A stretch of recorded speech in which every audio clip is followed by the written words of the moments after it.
the words hit me like a slap across the face. It's just menopause. Stop pretending you're sick. My sister Sarah whispered this to me in the hospital waiting room, loud enough for other patients to hear, while I sat there clutching my stomach in agony, waiting for test results that would change everything. I had been suffering for 8 months. 8 months of debilitating pain, unexplained weight loss, and symptoms that made me feel like my body was betraying me. 8 months of being told by my own family that I was being dramatic and attention-seeking. But in that moment, as Sarah rolled her eyes at my pain while scrolling through her phone, something inside me snapped. Because what she didn't know, what none of them knew, was that the doctor had just pulled me aside 20 minutes earlier with a look I'll never forget. The kind of look that makes your blood run cold. The kind of look that changes everything. I had been the family scapegoat for years, always dismissed, always doubted, but this time was different. This time, I had proof.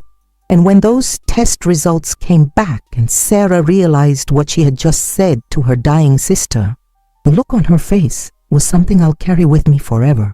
This is the story of how my family's cruelty finally caught up with them, and how I found my voice in the most devastating way possible.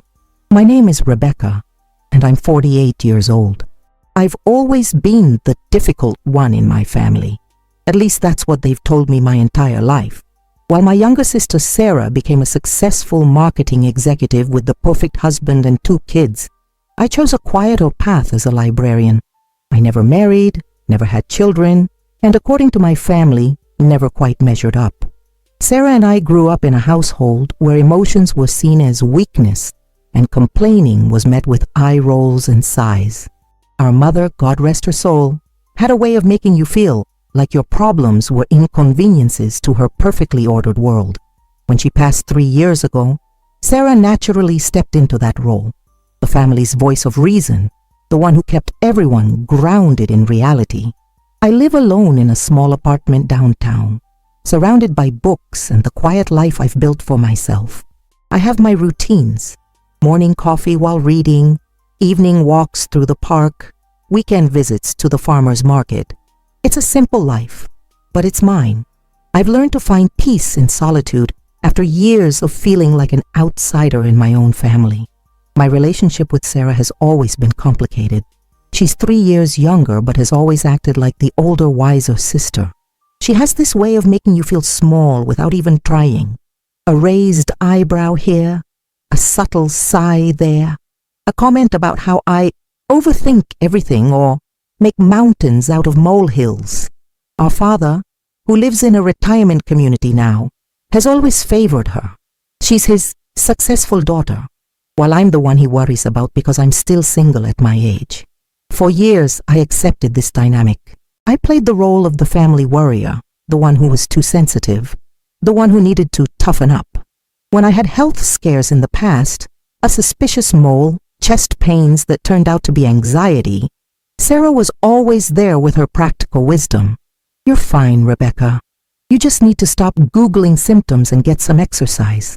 I had learned to doubt my own instincts, to second-guess my own body. When something felt wrong, I would first ask myself, am I being dramatic? Am I overreacting? It's a terrible way to live, constantly questioning your own reality, but it becomes second nature when you're told often enough that your perceptions can't be trusted. But everything started to change last January. It began with what I thought was just a particularly bad period. I'd always had irregular cycles, so when the cramping became more intense and the bleeding heavier, I initially brushed it off. Sarah, during one of our monthly coffee dates, noticed I looked pale and tired. "You look awful," she said, not unkindly, but with that matter-of-fact tone she uses. "Are you sleeping enough? You know stress makes everything worse." I mentioned the increased pain and irregular bleeding, and she immediately launched into her theory. "Rebecca, you're 48. This is probably perimenopause. Mom went through the same thing at your age. You need to stop catastrophizing every little change in your body." But as the weeks turned into months, the symptoms got worse. The pain became so intense that I would double over at work, gripping my desk until my knuckles turned white. I started losing weight without trying. 10 pounds, then 15, then 20. My colleagues began commenting on how thin I looked. But when I mentioned it to Sarah, she said, "Well, you've always wanted to lose weight. Maybe your body is finally cooperating." The fatigue was the worst part. I would come home from work and collapse on my couch, too exhausted to make dinner, too tired to read, and reading had always been my escape.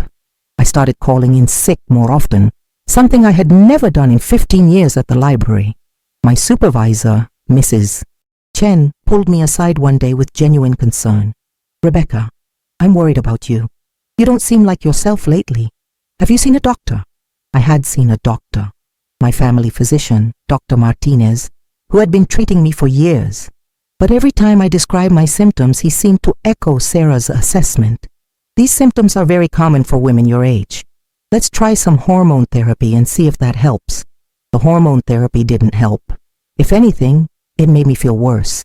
But when I told Sarah this during one of our phone calls, she sighed audibly. "Rebecca, you have to give these things time to work. You can't expect instant results. And honestly, I think a lot of this is in your head. You've always been anxious about health stuff." That comment stung more than I expected. Yes, I had always been cautious about my health, but I wasn't a hypochondriac. I knew my body, and I knew something was seriously wrong. But Sarah's confidence in her assessment made me doubt myself once again. The breaking point came during Sarah's birthday dinner in September. She had invited the whole family, Dad, her husband Mike, their kids, and me, to her favorite upscale restaurant. I had been dreading it all week because I knew I wouldn't be able to eat much. The pain had become so constant that even small meals left me feeling nauseous and bloated. I arrived at the restaurant looking, I'll admit, terrible. I had lost another 5 pounds that week and had dark circles under my eyes that no amount of concealer could hide. Sarah took one look at me and pulled me aside. "Rebecca, you're embarrassing yourself. Dad's going to worry, and I don't want his birthday ruined by your whatever this is." She gestured vaguely at my appearance. "Can you please just try to act normal for one evening?" During dinner, I picked at my food while everyone else enjoyed their meals. Dad noticed immediately. "Sweetheart, you're not eating. Are you feeling all right?"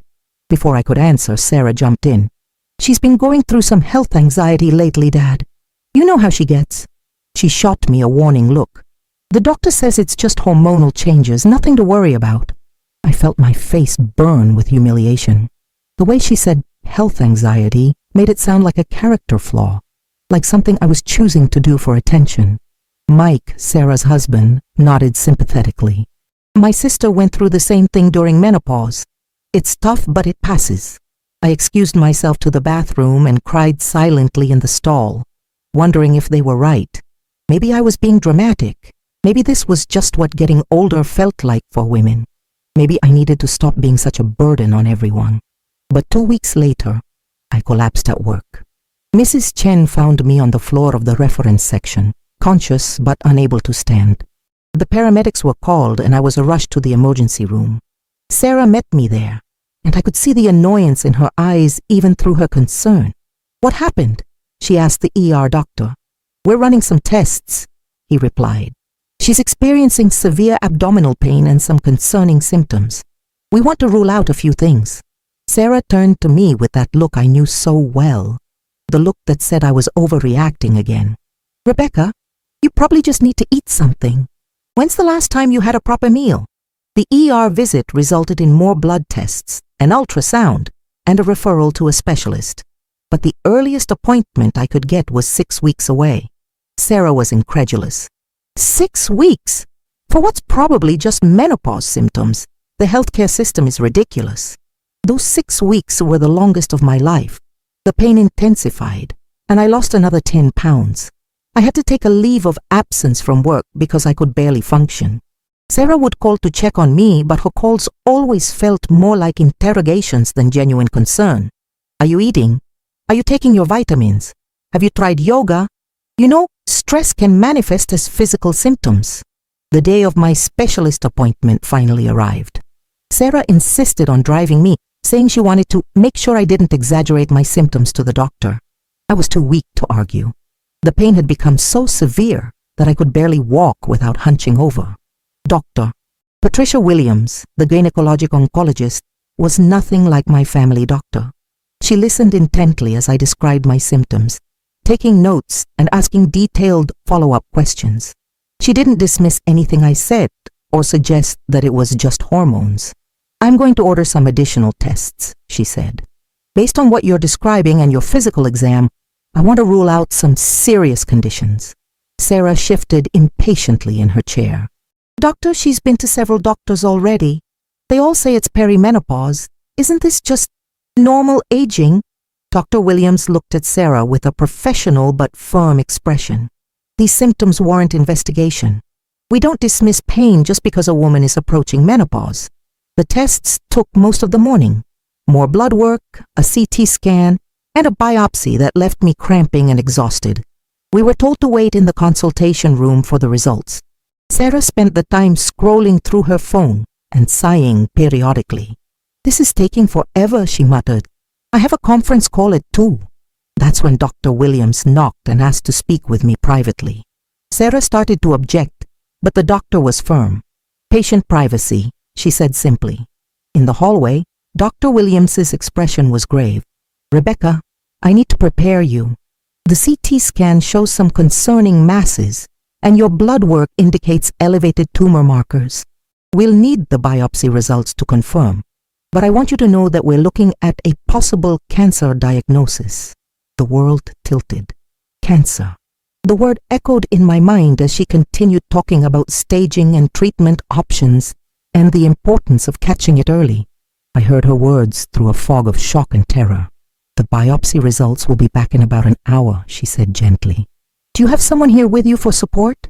I thought about Sarah in the waiting room, probably still annoyed about her conference call, and almost laughed. Support.